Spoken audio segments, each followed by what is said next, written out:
সকল শুভবুদ্ধি সম্পন্ন গণতন্ত্র প্রিয় মানুষের সামাজিক মাধ্যমে দৃষ্টি আকর্ষণ করছি দিল্লির ঘটনাবলী নিয়ে। আপনারা জানেন সম্প্রতি দিল্লিতে ছাত্র আন্দোলন চলছে। ছাত্রদের দাবি নিট পরীক্ষার প্রশ্ন ফাঁসের বিষয়ে, কিন্তু আমরা লক্ষ্য করেছি, আমরা দেখছি সরকার এ বিষয়ে যথেষ্ট দৃষ্টি দিয়েছেন, গুরুত্ব দিয়েছেন। পরীক্ষা বাতিল করে নতুনভাবে পরীক্ষা নেওয়া হয়েছে, অপরাধীদের গ্রেপ্তার করা হয়েছে এবং মাননীয় প্রধানমন্ত্রী আশ্বাস দিয়েছেন যে ফাস্ট ট্র্যাক কোর্টের মাধ্যমে দ্রুত ব্যবস্থা নেওয়া হবে, ভবিষ্যতে যাতে প্রশ্ন ফাঁসের মতো ঘটনা না ঘটে এ ব্যাপারে সরকার কথা দিয়েছেন, কথা রাখবেন।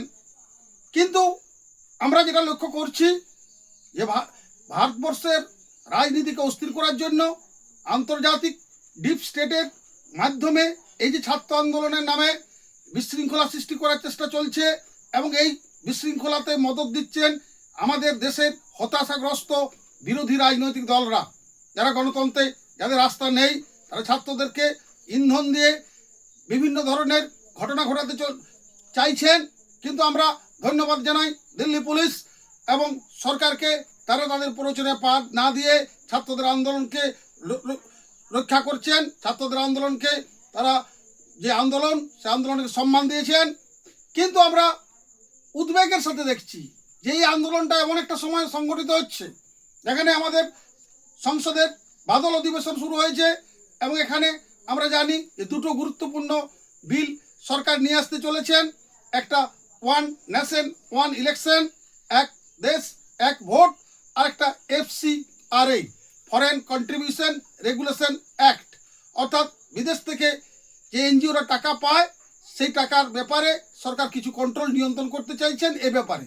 তাই আমরা এই যে আন্দোলন, ফান্ডিং এনজিওরা বিদেশ থেকে টাকা আসে, তাদের টাকা আসার যে ব্যবস্থাটা, ভারতবর্ষের অভ্যন্তরীণ নিরাপত্তাকে বিঘ্নিত করা, ভারতবর্ষের ভিতরে যে ডিপ স্টেটের গভীর চক্রান্ত রয়েছে সেই এনজিওর মাধ্যমে যারা টাকা পাঠান তাদের টাকার নিয়ন্ত্রণ করার ক্ষমতা সরকার আইন মাধ্যমে করতে চাইছেন, যাতে সেইগুলা না করতে পারে এই জন্য তারা বেছে নিয়েছেন এই সময়টা। কি আমি প্রশ্ন রাখছি শুভবুদ্ধি সম্পন্ন গণতন্ত্র প্রিয় মানুষের কাছে, এক দেশ এক ভোট, এটা দেশের পক্ষে ভারতবর্ষের অর্থনৈতিক দিক থেকে, রাজনৈতিক দিক থেকে একটা উন্নত জায়গায় যাবে, যেখানে আমাদের খরচ ব্যয় সংকোচন হবে এবং আমরা গণতন্ত্রকে শক্তিশালী করতে পারবো, যারা আন্তর্জাতিক ক্ষেত্রে ভারত সমৃদ্ধ হবে। এটা আমাদের বিদেশের অনেক রাষ্ট্র পছন্দ করে না, তাই তারা ভারতবর্ষ যাতে এই আইন পাস না হয় এই জন্য এই সময় একটা অস্থিরতা সৃষ্টি করার চেষ্টা করছেন। আন্তর্জাতিক যে বিভিন্ন ফান্ড তারা এইসব মাধ্যমে ব্যবহার করেন। আমি ভারতবর্ষে যারা সুস্থ মানুষ, গণতন্ত্র প্রিয় মানুষ, সংস্কৃতি প্রিয় মানুষ, আপনাদের নিকট আমার অনুরোধ, আবেদন, দেখুন গণতন্ত্রের বিকল্প নেই, তাই আসুন গণতন্ত্রকে শক্তিশালী করতে সরকারের পাশে থেকে আমরা যারা এই আন্দোলনকে ইন্ধন দিচ্ছেন তাদের সাথে গণতান্ত্রিকভাবে মোকাবিলা করব এই আশা রাখি।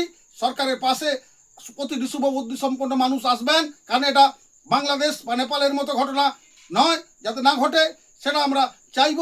কেননা কোনো অশুভ শক্তি, কোনো সন্ত্রাসী শক্তি ভারতবর্ষের ক্ষমতা দখল করবে অগণতান্ত্রিকভাবে, এটা কোনো শুভবুদ্ধি সম্পন্ন মানুষ চাইবেন না, এটা আমি আশা রাখি। পরিশেষে আমি সকলের প্রতি আবেদন এবং অনুরোধ রাখছি, রাজনীতি নির্বিশেষে আমাদের যে বিরোধী রাজনীতিবিদরা, হতাশাগ্রস্ত রাজনীতিবিদরা, যারা গণতন্ত্রে আস্থা রাখেননি, তারা যেভাবে আন্দোলনকে সমর্থন করছেন, আন্দোলনে ইন্ধন দিচ্ছেন, তাদেরকে চিহ্নিত করার সময় এসেছে। জাতীয়তাবাদের স্বার্থে, দেশাত্মবোধের স্বার্থে আসুন আমরা ঐক্যবদ্ধ হই। আমরা দেশকে শক্তিশালী, আন্তর্জাতিক ক্ষেত্রে শক্তিশালী করার জন্য যে আইনগুলো সরকার পাস করতে চাইছেন, আমরা চাই সেই আইনগুলো পাস হয়ে ভারত বিশ্বে শক্তিশালী রাষ্ট্র হিসাবে স্বীকৃত পাক। ভারতবর্ষের অভ্যন্তরে যারা এই ধরনের কাজে বাধা দিচ্ছেন তাদের আগামী দিনে চিহ্নিত করে জনবিচ্ছিন্ন করার দায়িত্ব আমার, আপনার সকলের। তাই সকলকে আমি অনুরোধ জানাই যে আসুন যে আমরা ভারতবর্ষকে শক্তিশালী করার ক্ষেত্রে এই ধরনের মানুষদের চিহ্নিত করে আমরা আন্দোলন যাতে দেশ বিরোধী আন্দোলন না তৈরি হয় তার জন্য সচেষ্ট হই। সকলকে অভিনন্দন এবং শুভেচ্ছা জানিয়ে সামাজিক মাধ্যমে আমার এই বক্তব্য আমি এখানে শেষ করছি। নমস্কার। ভারত মাতা কি জয়।